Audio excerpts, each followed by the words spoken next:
Ағылшын әскерлері Галлиполиде жеңілгеннен кейін Черчилль қызметінен алынып майданға жіберілді. 1917 жылы ол тағы бір керемет идеямен үлкен саясатқа оралды.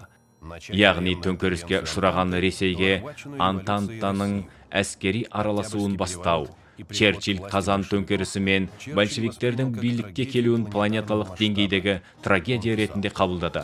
Ол былай деп жазды: жаппай қырып жоюды билік жолы етіп таңдаған адам атаулысын жау көрген темір шабармандары бар Ресей малдан еш айырмашылық жоқ халқы қарақшы елге айналудың тура алдында тұр.